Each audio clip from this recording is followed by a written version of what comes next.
So, no freedom, no agency, no ultimate control over our actions. That's the situation we find ourselves in. And I want to talk about how we should react to this. But just beforehand, one more example. Who's this guy that got the pole through his skull and it totally Oh, changed his behavioral traits? Phineas Gage. Every neuroscientist, while they're still in the crib, is forced to hear the story of Phineas Gage because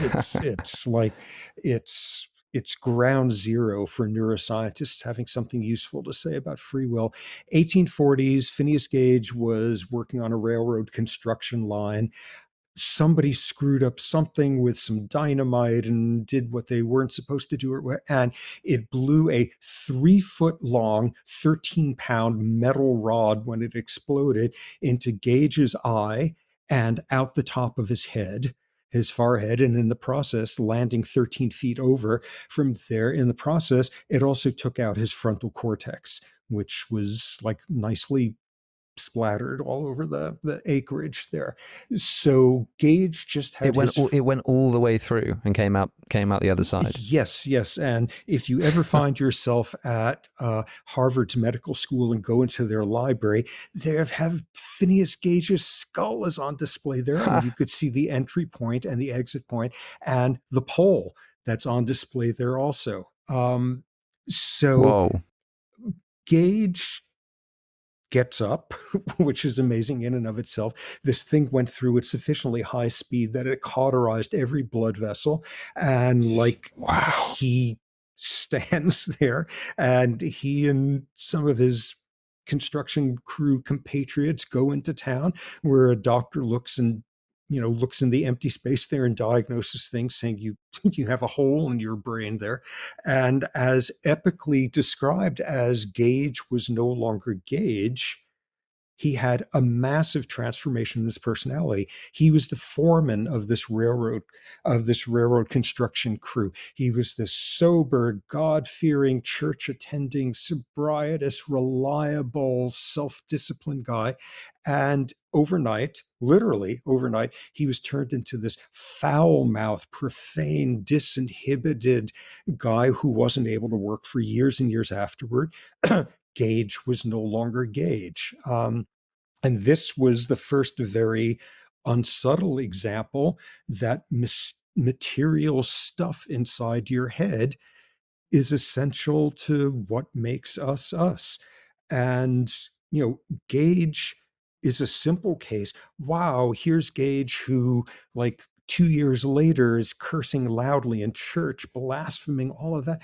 Why did he do that? It's easy to see because there was a metal rod's worth of explanation because of that accident that happened to him. That's why. That one's easy for us to look at and say, oh, he had no control over that this part of the brain it was damaged. Where we really have trouble is not when it is something as much of a sledgehammer as a metal rod, but having to deal with the fact that who each of us are. Why did each of us just do what we did sitting there in church or in any such? Why? Because of a million, zillion, gazillion microscopic little threads from the past that sculpted us into who we are. And the thing is, it's easy to see the single sledgehammer that made Gage Gage.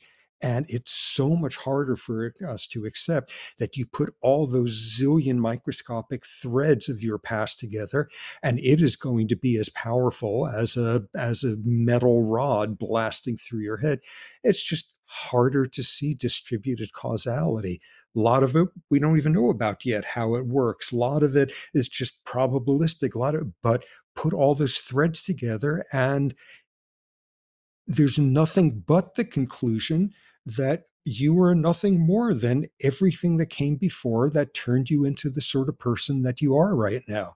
And sometimes it's easy to see how that happened. A metal rod, childhood poverty, trauma, whatever, being raised in enormous privilege. And sometimes it's these little threads going back to like your hunter-gatherer ancestors inventing their culture versus your agriculturalist ancestors and everything in between. Yeah, I mean, we know that the the environment of our distant ancestors can affect our behavioral traits today. I mean, you can predict, there are studies to show this, if I'm not mistaken, you can predict how somebody will behave in a given scenario based on the kind of environment that their ancestors thousands of years ago were living in. Absolutely. You see contrasts between, say, child rearing practices in collectivist versus individualist cultures. You see completely different attitudes towards social norm violations in people who were raised in cultures of honor.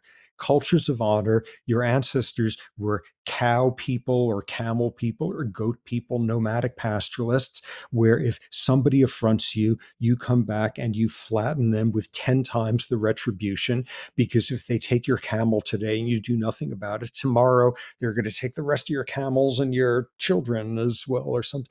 And you see different physiology in people raised in cultures of honor going back generations, the last time that was relevant to how their folks were making a living. And that leaves imprints. People from rainforest cultures are far more likely to invent polytheistic religions. People from deserts are more likely than chance to invent monotheistic. So, whoa, that's part of it as well. Yeah, mothers who grew up in collectivist cultures, typically Southeast Asian rice growing regions, versus individualist culture mothers, typically United States, sort of the poster child for that. On the average, they sing lullabies at different volumes. Individualist culture mothers, on the average, sing lullabies more loudly than collectivist mothers. On the average, they wait a longer time to pick up their kid when their kid's crying than collectivist mothers. At what age is the kid weaned? At what age is the kid sleeping alone? All whoa, from minutes after birth, like that's already beginning to shape how your brain's being constructed. So you put all those pieces together, and this kind of taps into the domain where I think people make their most fundamental, most intuitive, mistaken perception of free will, which is we make choices. We sit in some split in the road and we form an intent to do X instead of Y. We form that intent. We know that we have that intent. We know what the outcome of that is likely to be. Most importantly, we know nobody's forcing us to do that. We've got alternatives available to us. And for most people who think about free will, and people in the criminal justice system who think about free will, is if you had a conscious intent and you knew what the outcome was likely to be and you knew you didn't have to do it, that's it, case closed, culpability, responsibility, we're done with our trial. And for me, this is 40 years of people fighting about the neurobiology of the milliseconds of intent. It has nothing whatsoever to do with the free will debate, because it doesn't ask the only question you can ask at that point, which is, oh, yeah, how do you become the sort of person who would have that intent at that moment? And you became that sort of person because of what was happening in your neurons a second ago and what was happening a year ago and what your ancestors and everything in between.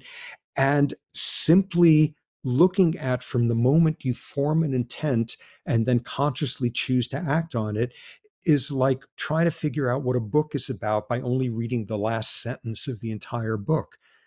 All the important stuff is coming. How did you become that sort of person? And you became that sort of person because of biological and environmental factors, which collectively you had no control over. And that's why you became you.